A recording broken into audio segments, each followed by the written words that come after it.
شام کے شہر دمشق میں ہوا۔ ایک نوجوان خوبصورت لڑکی روزانہ کے لیے یونیورسٹی جاتی تھی۔ اسی یونیورسٹی میں اس کا والد ایک ڈپارٹمنٹ کا انچارج تھا۔ ایک دن چھٹی کے فوراً بعد اچانک بادل گرجنے لگے اور زوردار بارش ہونے لگی۔ ہر کوئی جائے پناہ کی تلاش میں دوڑ رہا تھا۔ سردی کی شدت بڑھنے لگی۔ آسمان سے گرنے والے اولے لوگوں کے سروں پر برسنے لگے۔ یہ لڑکی بھی یونیورسٹی سے نکلی اور جائے پناہ کی تلاش میں دوڑنے لگی۔ اس کا جسم سردی سے کانپ رہا تھا، لیکن یہ نہیں جانتی تھی کہ اسے پناہ کہاں ملے گی۔ جب بارش تیز ہوئی تو اس نے ایک دروازہ بجایا۔ گھر میں موجود لڑکا باہر نکلا اور اسے اندر لے آیا اور بارش تھمنے تک اپنے گھر میں رہنے کی اجازت دے دی۔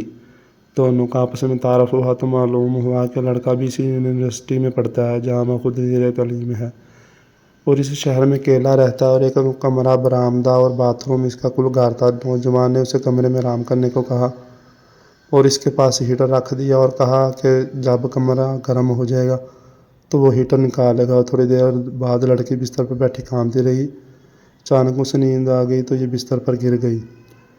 نوجوان ہیٹر لینے کمرے میں داخل ہوا تو اسے یہ بستر پر سوئی ہوئی لڑکی جنت کی حوروں کی سردار لگی۔ وہ ہیٹر لیتے ہی فوراً کمرے سے باہر نکل گیا، لیکن شیطان جو کہ اسے گمراہ کرنے کے موقع کی تلاش میں تھا اسے وسوسے دینے لگا۔ اس کے ذہن میں لڑکی کی تصویر خوبصورت بنا کر دکھانے لگا۔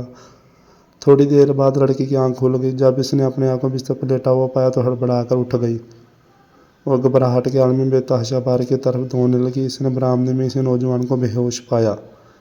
وہ انتہائی گھبراہٹ کے عالم میں گھر کی طرف دوڑنے لگا اور پیچھے مڑ کر بھی نہ دیکھا، یہاں تک کہ اپنے گھر پہنچ کر باغ کی گود میں اسے رکھ دیا، جو کہ پوری رات اسے شہر کے ہر کونے میں تلاش کرتا رہا تھا۔ اس نے باپ کو تمام واقعات من من سنا دیے اور اسے قسم کھا کر کہا کہ میں نہیں جانتی جس عرصہ میں میری آنکھ لگی کیا ہوا، میرے ساتھ کیا کیا گیا، کچھ نہیں پتا۔ اس کا باپ انتہائی غصے کے عالم میں اٹھا اور یونیورسٹی پہنچ گیا۔ اس دن غیر حاضر ہونے والے طلباء کے بارے میں پوچھا تو پتہ لگا کہ ایک لڑکا شہر سے باہر گیا اور ایک بیمار ہے، ہسپتال میں داخل ہے۔ باپ ہسپتال پہنچ گیا تاکہ اس نوجوان کو تلاش کرے اور اس سے اپنے بیٹے کا انتقام لے سکے۔ ہسپتال میں اس کی تلاش کے بعد جب اس کے کمرے میں پہنچا تو اس نے اسے اس حالت میں پایا کہ اس کی دونوں ہاتھوں کی انگلیاں پٹیوں سے بندھی ہوئی تھیں۔ اس نے ڈاکٹر سے اس مریض کے بارے میں پوچھا تو ڈاکٹر نے بتایا جب یہ ہمارے پاس لایا گیا تو اس کے دونوں ہاتھ جلے ہوئے تھے۔ باپ نے نوجوان سے کہا تمہیں اللہ کی قسم ہے، مجھے بتاؤ تمہیں کیا ہوا۔ باپ نے اپنا تعارف نہیں کروایا۔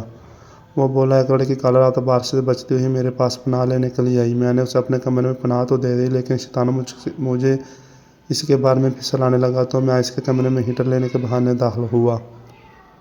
وہ سوئی ہوئی لڑکی مجھے جنت کی حور لگی۔ میں فوراً باہر نکل آیا، لیکن شیطان مجھے مسلسل اس کے بارے میں پھسلاتا رہا اور غلط خیالات میرے ذہن میں آتے رہے۔ تو میں جب بھی شیطان مجھے برائی پر اکساتا میں اپنی انگلی آگ میں جلاتا تاکہ جہنم کی آگ اور اس کے عذاب کو یاد کروں اور اپنے نفس کو برائی سے باز رکھ سکوں، یہاں تک کہ میری ساری انگلیاں جل گئی اور میں بے ہوش ہو گیا۔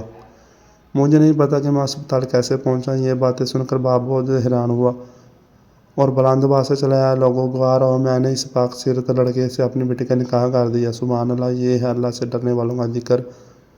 اگر اللہ کا خوف نہ ہوتا تو اس لڑکی کی عزت بھی محفوظ نہ رہ سکتی۔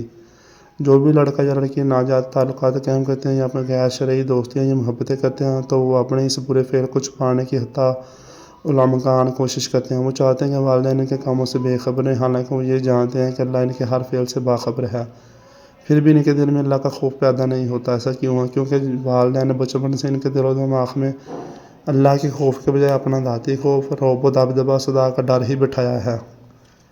اسی لیے آج وہ اللہ سے بے پرواہ ہو کر والدین سے چھپ کر گناہ کا ارتکاب کرتے ہیں، اور ایسے بھی والدین ہیں جنہوں نے اپنی اولاد کی تربیت خوف خدا پر کی تو ان کی اولاد نے ہمیشہ برائیوں سے اپنے آپ کو باز رکھا۔